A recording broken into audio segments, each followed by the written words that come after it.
Today's video is Ruby inspired and July birthstone. If your birthday is in July, happy birthday. I hope that you have an amazing birthday month. I'm doing this year-long collaboration with my good friend Kris. I will link her channel in the description box. Be sure to go check out her look after you watch my video and show her some love by subscribing to her channel. I'm going to start by color correcting my red spots with some green concealer. I only do this on occasions when I feel like I have too much red on my skin. If you are using color correcting concealers, make sure to blend it out really well to a sheer color so it doesn't come through your foundation. And here I am using a yellow color correcting concealer because I wanted to brighten my skin. You don't have to do this step. If you want, you can go straight to your foundation. Now, after I blend out this concealer all over the areas that I want to brighten, I'm going to use my foundation. This is a Milani foundation. It's a little bit thick for me. So what I found is that I add some argan oil to it to dilute it a little bit. That way it doesn't look cakey and thick on my skin. I am using a damp beauty blender as well, and that really helps it sheer out and make it more blendable. This is a concealer and foundation in one, so I feel that it does a great job covering my under eye circles and the redness on my eyelids, so I do take this all around my eyes too. Now I am applying some contour color below my cheekbones and around my nose. If you have oily skin, use powder contouring. Don't use the stick form because it may be too much for your skin and it might look too oily. You can use a brush or you can use a damp beauty blender like I'm doing here to blend things out. Set your entire face with a very light powder. I am using the RCMA powder. I have been really enjoying this powder. I will put everything that I'm using in this tutorial in the description box below. Be sure to check it out. And for your convenience, I will have everything linked to the products. Okay, now it's time to give some color to my skin because I look very pale.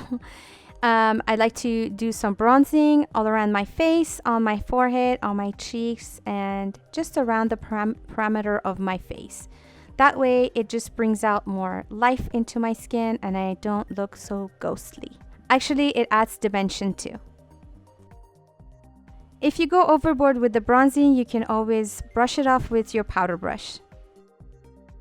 Remember to fill in your brows because that's really important to pull the whole look together, because this is going to be a very strong eyeliner look, and if you don't groom your eyebrows, it's just not gonna look right. Now comes the fun part. I'm using a liquid lipstick for my eyeliner. The red that you see here is an Ofra liquid lipstick. Now, I do not recommend that you use lipstick for your eyeliner. This is just what I had to work with.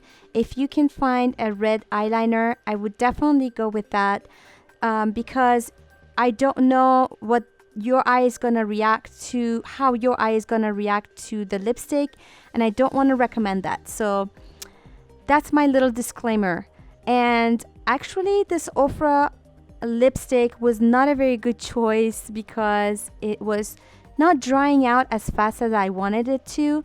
So it took me twice as long to perfect this eye look, and I think that it would have been much faster if it was an eyeliner that dried out a lot quicker. So that's my little tip or disclaimer, whatever you want to call this.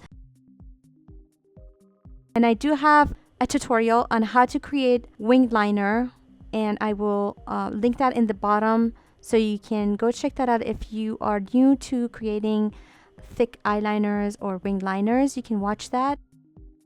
Because the lipstick wasn't drying out as fast as I wanted it to, I had to clean it up a lot with a concealer. Want to remind you, if you are having trouble with your eyeliner, you can always clean it with a concealer. So don't worry about it. If it doesn't go on completely straight, you can always clean it up. With a black gel liner, create a winged line close to your lash line and then flicking it out. You can use any kind of brush you'd like to use for your winged liner. I decided to use this one, but I really wish I used an angled one because I think it would have been a lot easier to apply it. It would have been a lot faster for me. I decided last minute to use this contour color as a blush because I didn't want too much red on my face.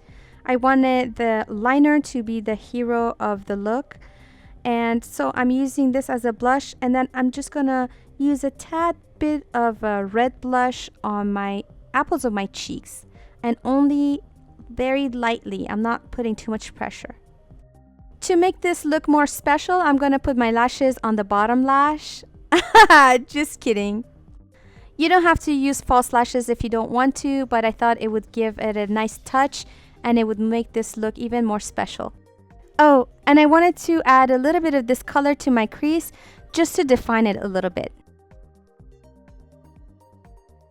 I wanted to give you a couple of options of lipstick with this look. One I did with nude lips, and then I gave you a second option with red lips.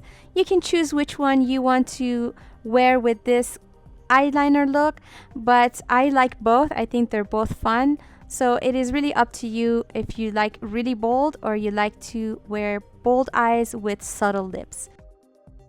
To create the red ombre look, I am just using black eyeliner in the inner corners of my lips, and then I'm blending it out with a small brush, then tapping it with my fingers just to make the ombre look seamless.